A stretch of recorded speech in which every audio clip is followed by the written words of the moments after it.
Hey y'all, welcome to Just Call Me Danielle. He calls me Danielle. You can definitely call me Danielle too. So I just wanted to come on here and be honest about this week. This week for me was really tough. I cried more than I laughed, which is unorthodox for me. And I wanted to share that sometimes, as much as I love Jesus, the confession here is that I really feel like it was hard to even pray this week. It was hard to read my Bible this week. It was almost that I felt like I wasn't good enough to be in the presence of God. And it's because that I was dealing with preparing for the podcast and just trying to get everything together. And one of the things that I dealt with was almost shyness when it came to God. And I wanted to share with you that is the devil. It's always the devil when you can't come to God. And I encourage us when we get like this to just get up and go. Get up, read your Bible. Get up, pray. Get up and do the things. Just show up. Show up for God. Because all the time you don't feel like it. As zealous as we are for the kingdom, some weeks it's just going to be that bad. And you missed yesterday, so you disappointed in yourself that you missed reaching out or being in God's presence yesterday, that today it is extremely hard to do it. And so I pray that anyone going through that went through that, because I had an entire week of that, just confused, just disappointed in myself, just feeling very low. And anybody who's going through that, just get back to God. Just fix your eyes back on Jesus, because it's nothing that you can do. You can't do anything by your own strength. You can't do anything without God. But today, we're going to have a great time, because we're going to have my favorite church person here today. Her name is Shevonne Munroe.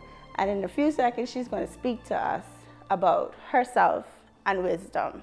So I hope you stay tuned in. Welcome to Just Call Me Danielle, the podcast. Today you're here to talk about wisdom, because you're wise. You want to tell me a little bit about yourself? Well, my name is Shevonne Munroe. Before I became a Munroe, I was a McBean. But that's a whole lot of long story. It's a McBean? McBean, like yeah. McDonald's? No, it's MC. Okay. Well, yeah. Like McDonald's? Yeah. Okay. McBean.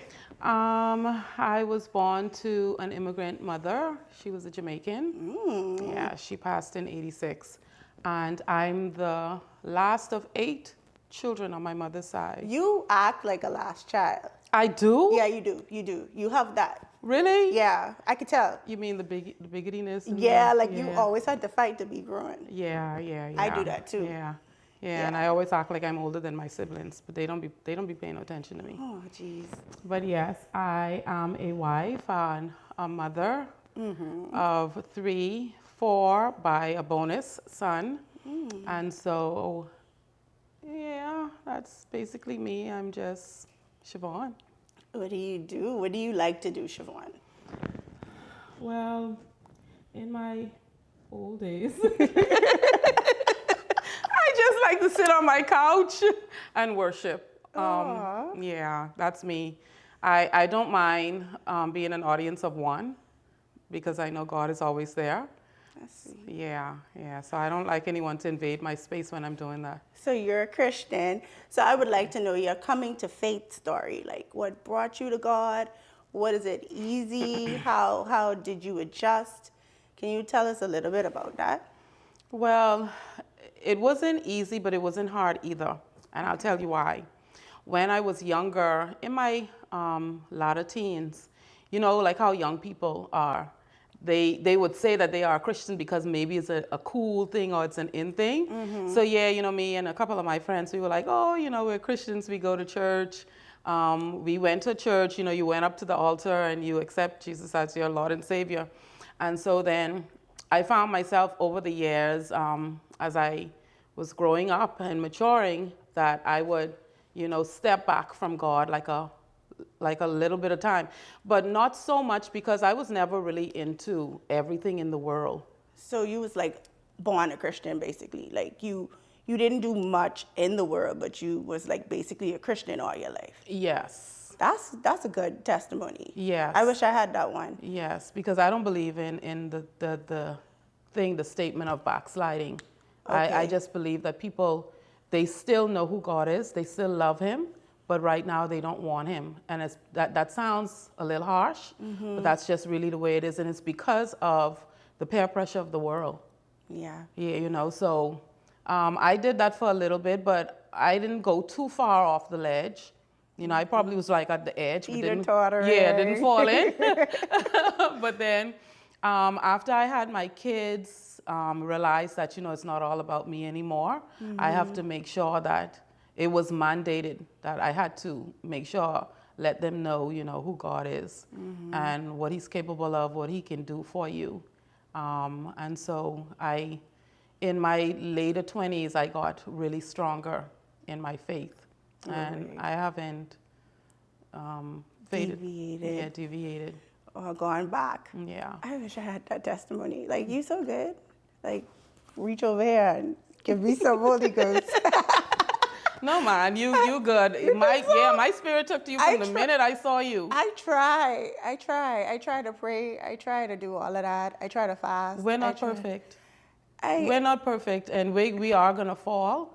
But the best thing is when you know that you fell, you got to get back up. Don't stay there. Right. Yeah, don't wallow in your sorrows. I wallow. No, don't I wallow. wallow for a few days, and I'm like... Yeah, no, because God is not like man. That's true. He is not like man. And thank God we don't have to get forgiveness from them, because Jesus Lord. Exactly. So Shevonne, this is a little game we like to play on this show. We like to find out, what are you singing, or what got you through the week, or what is your favorite song to sing? Because I like to sing, and I know that you like to sing. Yeah. So what got you through this week? Well, actually, I have so many favorite songs. Okay. I can't choose between one, but because I'm working with Children's Church for our church back to school, there's one particular song. Actually, I've been playing it before I brought it to them, and it's Holy Forever by CeCe Winans, Give us a little bit. Because we know you can sing. Like, anybody who knows, you see your face, I can tell the story after. Give us a little bit.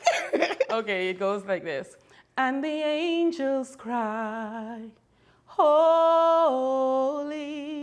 you are lifted high, holy, and you will always be holy, holy forever. You're so good. You're so good. I was like, you could sing to me all day. Listen. I just be like, Shevonne, start singing. That's me, worshiping 24/7. Mind you, my mind is go blank when somebody put me on the spot, but I'm always listening to worship songs. That's me. I love to sing, and I love music. Love music. Well, we know that from church. Yeah. So we're so happy to have you here again. I just wanted to say that. I am happy to be here, and I'm glad it's you. You make me feel so good. And then we just need to sit there and compliment each other. Give me something else. Give me an next one. You look so pretty. Your hair's gorgeous. Listen, when I first saw you and you were introduced to be in the worship ministry, the glow on you, and you just remind me of my younger self, and you going strong for God, and I pray for you. Honestly, I do. I pray for you to stay that way, because sometimes when people on that high, and then just something happens and you just fall off. So I would encourage you that no matter what, you gotta see people where they are and reach people and accept people for who they are. Because at the end of the day, it's not Danielle. It's the action of Danielle. Yeah. So you have to learn to forgive. And that brings us to our topic, basically, because today we're supposed to share about wisdom. Yeah. And how wisdom transcends through different generations. And one of the things that I realized, like, we could speak to each other. You're a couple of years older than me, just a tad bit, because, you know, I up there up now from my last birthday.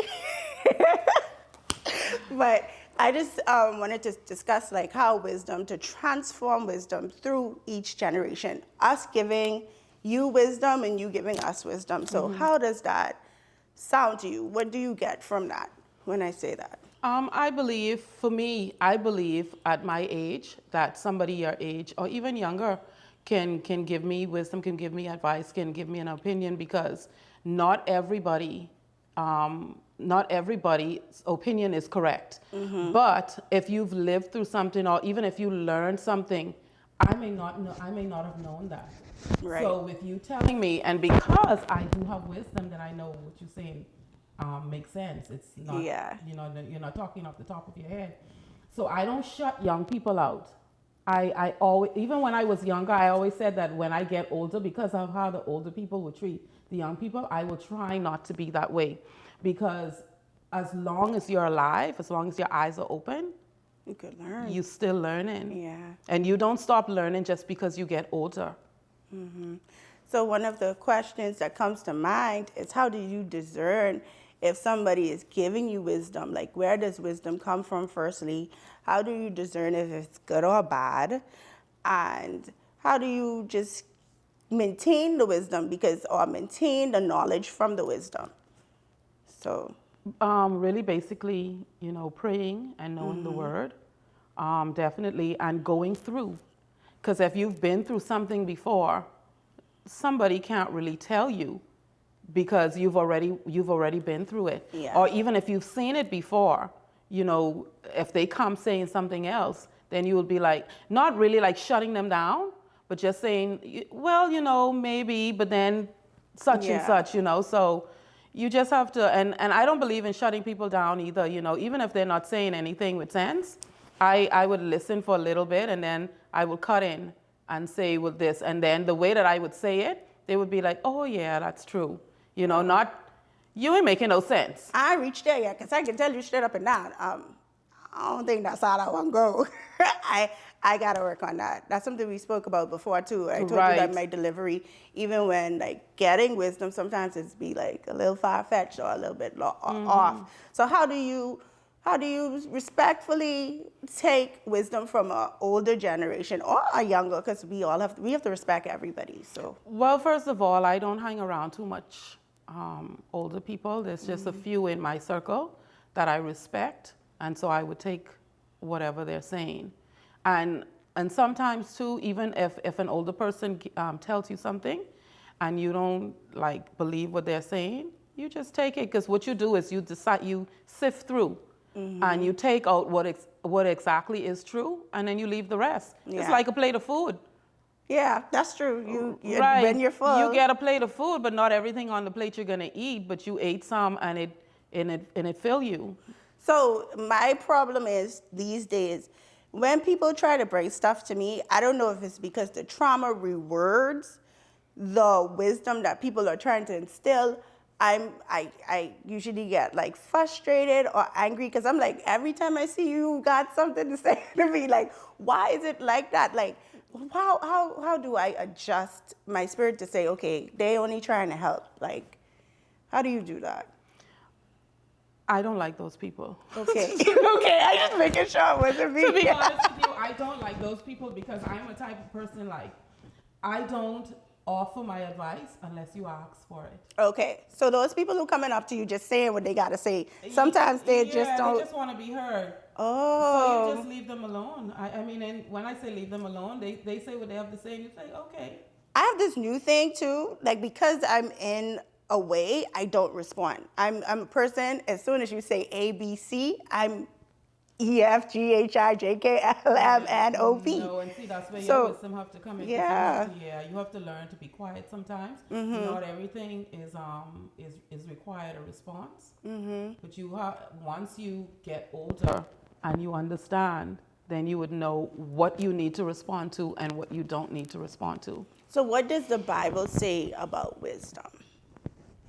Well, I read my Bible, but I don't retain everything, right? So Okay. But what I know is wisdom should come with age. Yeah. Number one.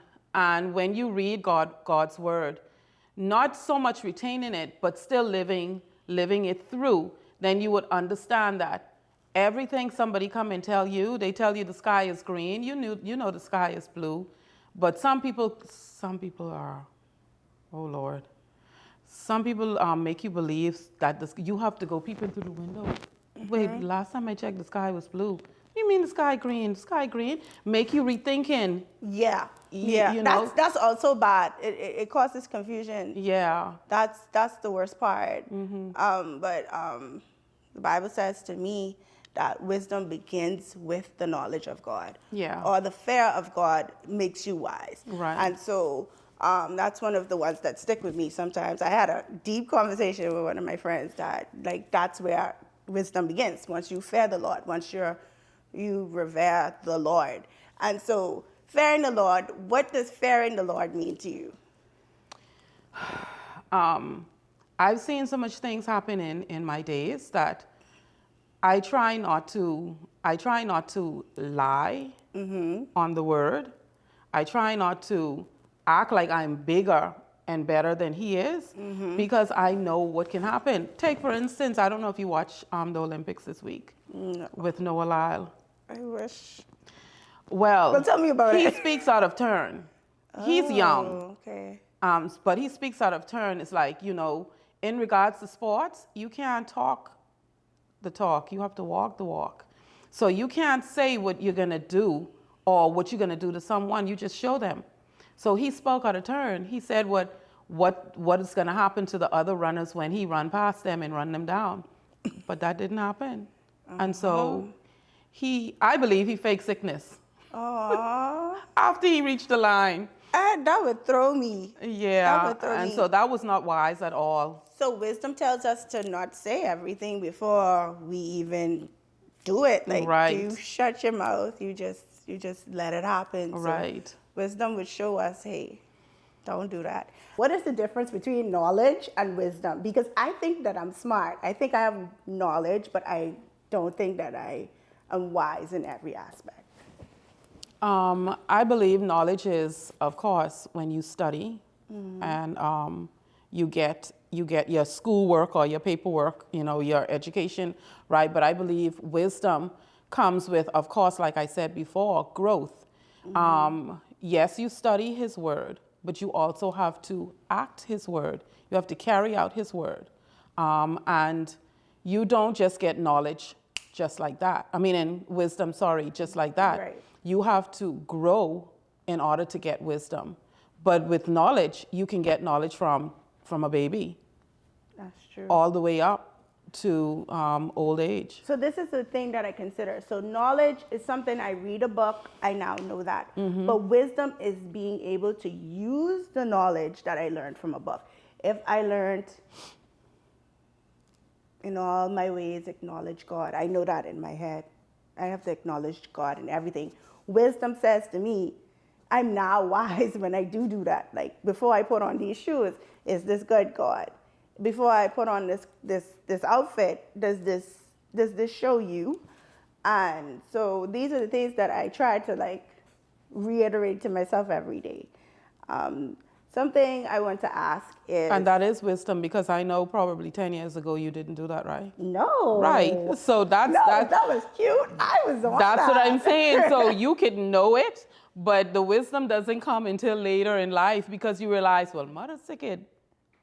10 years ago, I can't believe I wore that outfit. Trust me, I posted a picture this week with me and my cousin. Oh, I can't believe we did that. I can't. Right. But we thought we looked good then, but now we look on it like, no way.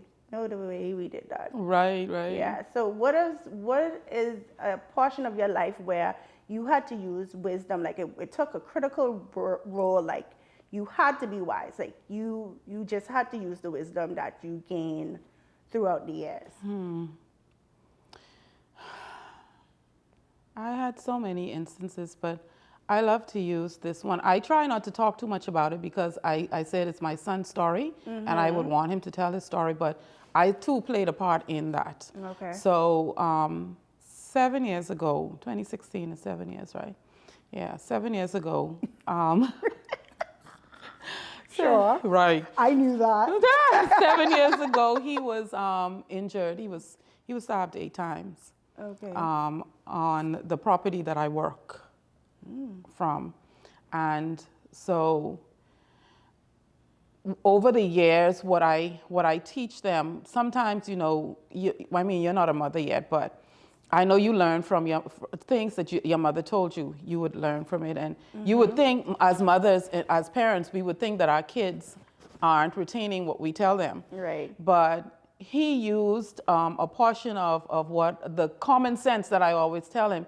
He used a portion of that, which I believe helped him and guide him. And then once I got involved in the situation, I did not react, and I had to calm. I don't know where that strength came from. Don't ask me. I cannot explain it. But I had to calm everybody down, and I had to remind them of who we serve, the God that we serve.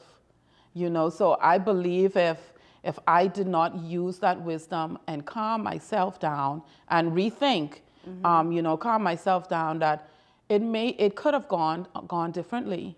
I'm telling you. Yeah, because I believe what you speak out of your mouth, it comes to pass. I wish I had that. Is a certain calm with God. I'm learning now through my journey with him and being introduced to him in different ways every day that it's better to let him have control and let him tell you what to do next. Because I'm a person, I act. As soon as I hear something, I tell you, I act right away. I don't ever. So God has been teaching me to just sit down and just wait on him. And that's the hardest thing. That was me. And still today, people think that that's still me because, sometimes people don't let your past stay where it's at. So I believe I shock people a lot by the way that I react to things, because I could pop off. That would be my first instinct, to pop off. But wisdom taught me to sit and wait. Just wait. And then react. Trust me. If need be. Yeah, it is hard. Wisdom also tells you, sometimes you need to speak to somebody, you should not be going through this in your head. Right. It's wise to have a group of people like Jesus had. He had 12 disciples, but he had his 3. Right. So, how do you choose the people that you, with wisdom, how do you choose your 3? God. I can't choose them on my own. That's true. I can't choose them on my own. He would bring to me who he wants me to trust, because you have to have accountability, but you can't just be trusting anyone, any Joe Blow. That's crazy. That's wise. That's wisdom. Because trust me, I'm now slow to speaking. I'm that person who would welcome everyone, and because I have this welcoming spirit, people automatically friend me, and it's hard because it's okay, you think you know me because I'm nice, but you don't really know me. Right. And I don't want you to know me either. So for me, No, I don't know. Sometimes people use it as a weapon. Sometimes it almost I don't think it's nothing to not be genuine, but it's always something to just keep a part of yourself close. And so now I'm in the portion of my life whereas I've used wisdom to choose this group of people that I want around me. And sometimes it's tough. God shows you exactly who you need, And he says, I go back to that person. And when God says, go back to that person and just say one word and just pray for that person may be the toughest person to get to, but you know that I need this person to get to my next level. And so that is wisdom. And that's where God has me right now, to cut out the big crew of friends and stop, almost get in a corner, get in your corner. God has transitioned me. I asked God when I moved to Abaco the other day, I said, God, why are you taking me away from Grand Bahama? What are you doing? Why are you putting me in seclusion? And he's saying, I'm pulling you away so that me and you can be together and we can build what you need. Yeah. How does that work though? How does he know? Because he knows. He knows, right? So We much will never know how he knows, but he knows. like how that's profound to me though. Yeah. Like, and now, even now, you can't even ruin it because you don't even feel, I wouldn't say safe, but you don't feel comfortable. And God has that way about saying, nudging you like, it's time to go. Yeah, it ain't supposed to be comfortable. Yeah, because then if it's comfortable, then what is going to happen? Nothing. Yeah. So give me an example of a younger person giving you insight or giving you wisdom in something that you use today. I don't remember. Young people, well, no, I lie because I have conversations with my kids all the time. And sometimes when I'm thinking, Lord, this child is so retarded, they would just open. I can't remember exactly the words. Right. This is what I'd be saying in my head. I'll never call them retarded, but Okay. I'd be saying, oh my gosh, look at you growing up. Yeah, you're so smart. Yeah. Yeah. I think one of the things with me, I am learning from my mother. God asked me to start that relationship. And I learned, me and her, our relationship has been crazy, okay? It has not been the best, but it has not been the worst. And right now, she's my best friend. That's crazy, right? She literally is my best friend. And so I've been learning from her. Some of the things she says and the way that she says it, I always be like, the delivery is wrong, but she right on. Like, she knows what she's talking about. She knows, like she'd say, save your money. The concept would be save, save, save. But the actual words would be like, stop buying things. Like, you'd be like, why would you say that to me? Right. I grown, I make my own money. Right. But she basically just wants you to save. And so that's wisdom, to just hear the message and not the words. Right. Yeah. Right. So that's what I've been doing lately too. Like, I listen to people. Because you're at that age. You see, I'm waiting for my kids to get there so I can hear them say that. I don't know if they tell their friends that they are their mom, that they are their mom's best friend. But child, today, right now, I don't believe they're my best friends because they get on my nerves. I love them to pieces, but they get on my nerves. They do. They have to. That's my job. I still get on my mommy nerve every day. She would tell you, she told me yesterday I was disgusted, and I was like, I understand what you're saying. I'm miserable. I get it, But it's just the delivery sometimes. How do you tell an older person the delivery?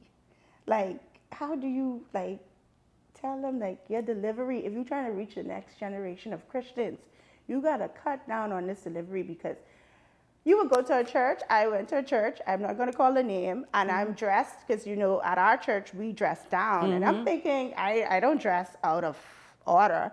I'm thinking it's okay. But I didn't realize when I went to their church that their church didn't wear, pants. Women didn't wear pants to church. You could only wear a skirt or a dress. Right. And I didn't know I was wrong, but, she literally told me, I could not come in. How do you deal with stuff? How do you just say, lady, I ain't trying to come to church? How do you stop people from saying, what is your message to that person? First of all, I think those are rituals. Okay. Because I don't believe a woman wearing a pants will stop her from hearing from God or seeing his face. Okay. What they probably should have done was just allow you to come, because you're not a part of their congregation. So you can't turn away. You can't turn away people from God. When God gives you an assignment, he didn't tell you only give that assignment to certain people. And certain set of people, you leave them on the wayside. No, you have to try and reach as much as you can.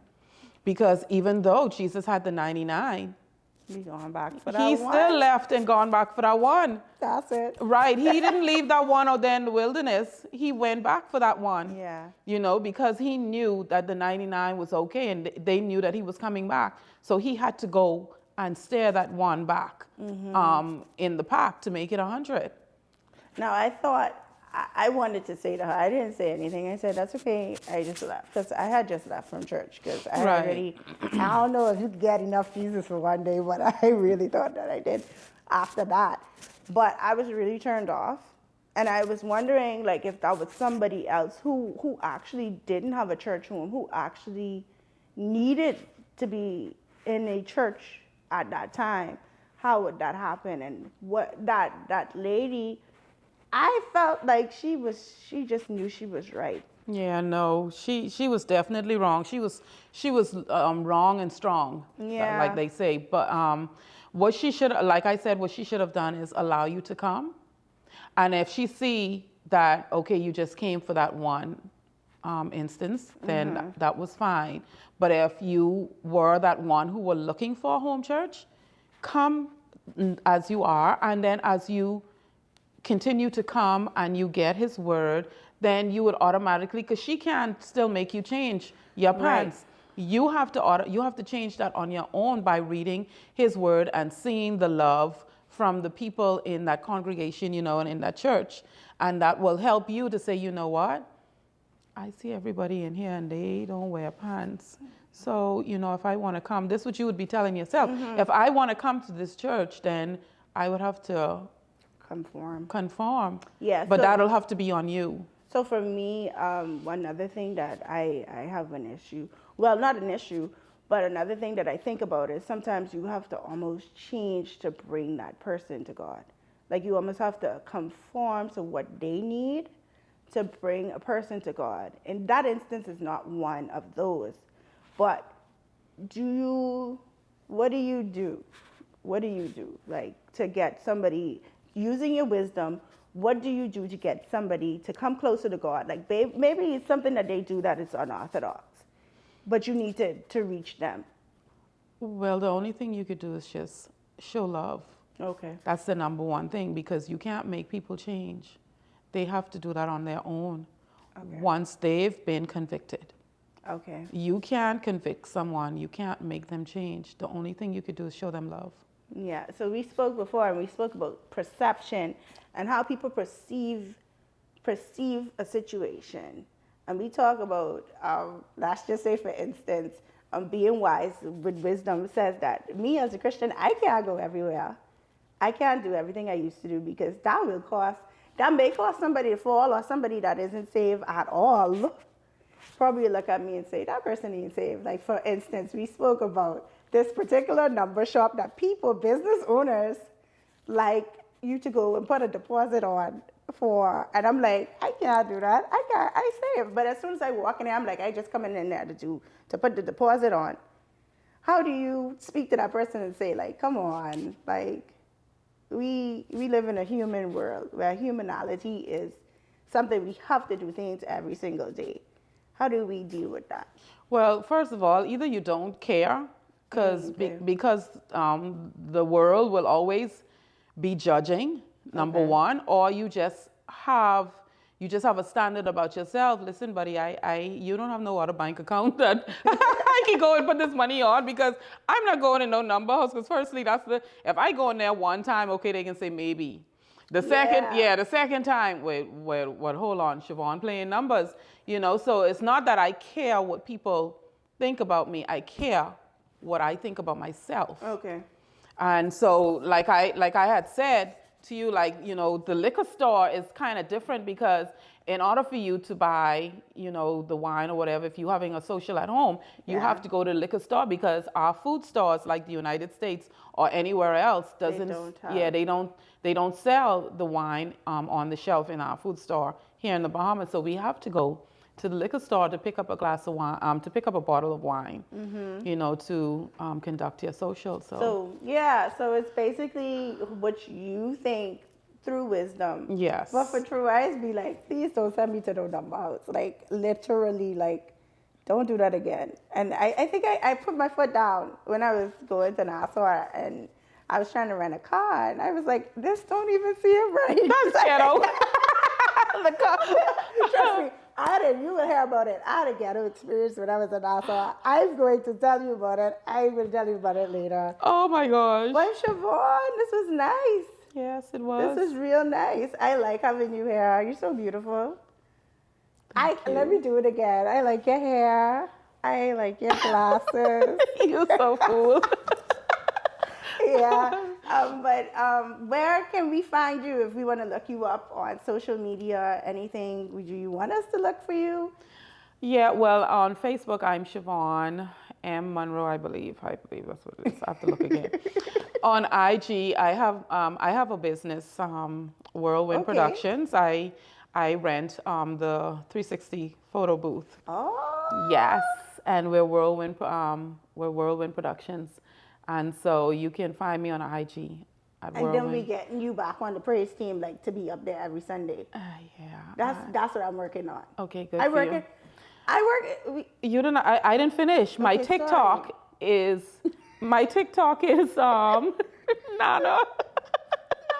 Nana on TikTok. Nana on Yes, TikTok? because I'm a Nana. Oh, you didn't say? I have grandbabies. I didn't mention them earlier. Hey. No. Yeah. Nana sorry, grandbaby. You're mentioned now. Yes. Nana on TikTok is my TikTok handle. Okay, so 360 use of the good music and Well, I let the clients choose their music. If they don't know what they want, then I will choose it for them, but make sure that it's clean. And depending on the person who's booking, whether they're young, middle-aged, old, then I would know what music to put there. Like the younger people, I have to ask my son about the music. Because, child, I don't know none of these music on outside today, but I tell him, I said, make sure it's clean. yeah. Yeah. So I made a promise to one of the techs at church because we both work in the tech and media department. And I literally said to him that this song that you play every Sunday when we come to church, it goes, I trust in God. That's your song. Yes, that is Now, one of them. What is the song called? Oh, Lord. Put me on the spot. Sorry. I don't remember. Well, anyway, I just want you to know on camera that I promised him that the first team would try to do that for him for his birthday. Oh. So you gotta help me with that. That's a good song. Yeah, we'll discuss. I love that song. That's a good song. So that's what I've been listening to this week. Just wanted to put that in now because I gotta go ask. But thank you for coming for real, 100%. Thank you for inviting me. I've never done one of these before.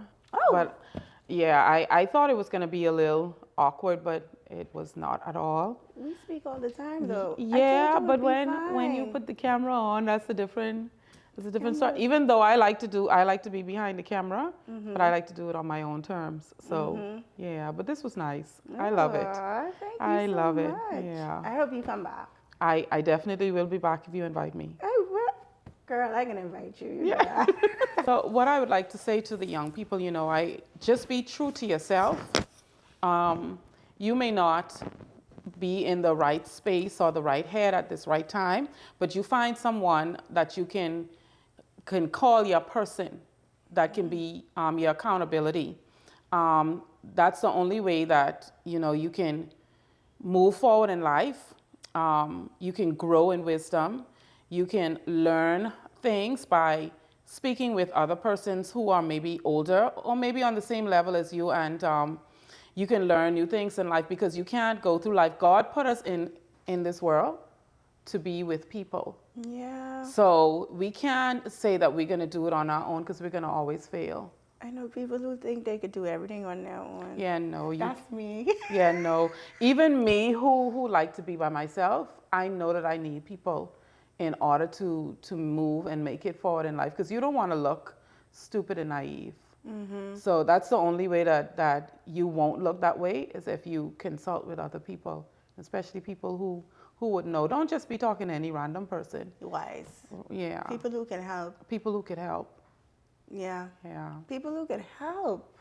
Yeah. Because we sometimes if you talk to somebody who can't help you, basically complaining. Right. And so I don't want us to be complacent. I want us to grow. So only talk to people who can help. Right. That's good. Only people who could help. That's really Right. a word. Yes, only people who could help.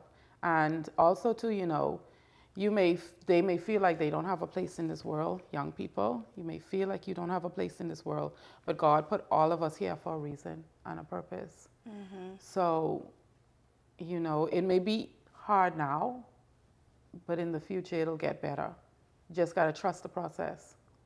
It's long though. Yeah. Coming from a person like me, I was taken away from my mom at the age of 5. Yeah, my sister was 6 going on 7. And so from where I was then to where I am now, trust me, trust the process. Just trust it. Yeah, trust the process. I'm in the process right now. I in the process. And we will continually go through the process. Like I said, as long as your eyes are open, you will always have tests, trials, and tribulations. You'll always. Now, don't keep going through that same test. Right, you have to pass. You have to pass that test so you can move on to the next. Yeah. Okay, I could do that sometimes, but I just cry. Trust me, I be crying. I be crying. Yeah, you can cry. I You gotta get. be happy though. You have to get it out, because I mean, and I'm going through trials at this present moment, but I have to trust the process. Right. I can't wallow in my sorrows and believe that the God who I trust yesterday isn't going to help me today. That's Bible. You won't make that up. No, I did not. You won't make that up, because it's just me. Once you trust in God, the situation is different. And I always say to people that the way you feel today, you won't feel that way tomorrow. No, and like I also love to tell people too, don't stress over something you have no control over. And what do you really have control over? Nothing.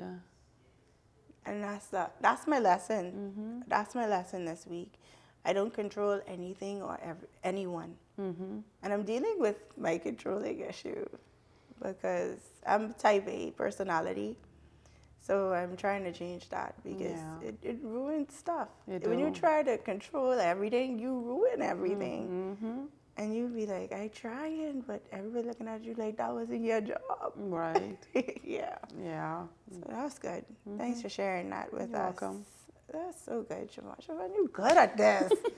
You just want to be the host of the show and let me just be behind the camera. So what are you saying is I have so much wisdom. Yeah. I need to bring it out. Yeah, I believe I do. I believe I do, because a lot of people that reach out to me and ask me for my opinion, and I'd be like, why are they asking me for my opinion? And God is have to call me because you know.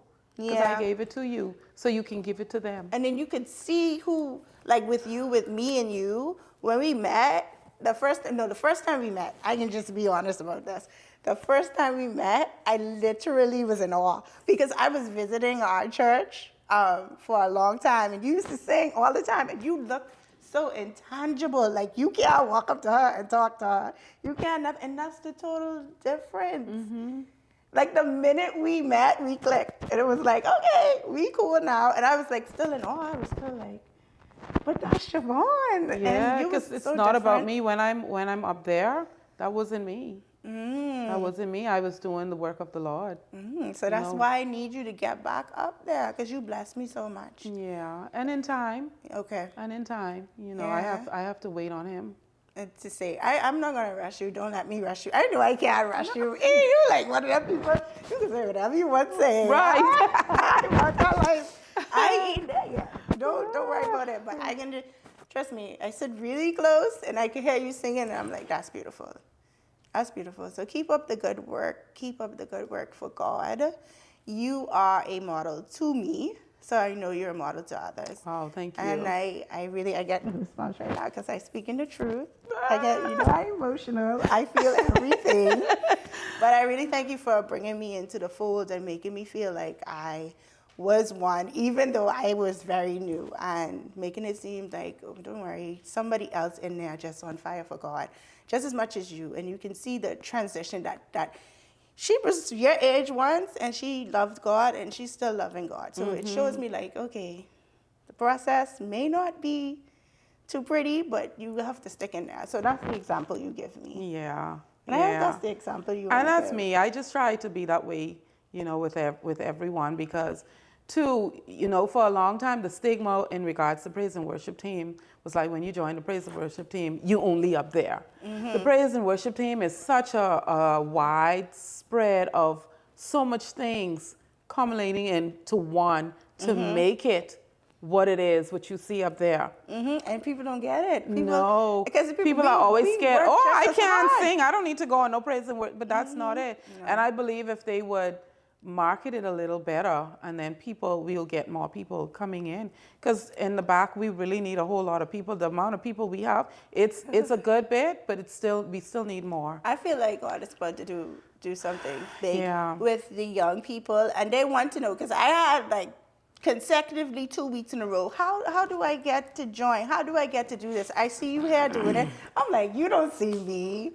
I come in the back here so you don't see me, but you don't know who sees. Right. So they're like, okay, how do I get this? Right. How do I do this? Right. And sometimes I be in the back there doing my, like, scared. You know I be scared. I always, I can tell you. And I tell you, don't be. I'm like so Just nervous. just let it flow. And you gotta ask God to help you too. You gotta tell Him to step into you, and because whatever you're doing for Him. Yes. And you're carrying out His work. Yeah. So you need His help and His guidance. Especially with ministry, I realized too, you can't come late to the work of God. You can't. And so that's one of the things you teach me as well. Like, when I see you around, where y'all is, and I say, okay, I'm wrong. Let me just go. I ain't going to apologize in front of everybody, but I'm on my way. I'm trying to be there. So that's one of the things you instilled. So I don't know if you know this, but I try to be to practice a little bit earlier, or be to church extremely early, especially when I know that you're not going to be there, because I know like that's what God deserves. Right. And so you really teach that to me. Like literally, I tell my friends, hey, I have to go. If I'm to work, hey, I have to leave. I have ministry work to do if I could help it. Right. And I think they like, okay, she on fire for God. And I hope like that would increase. But trust me, people are coming.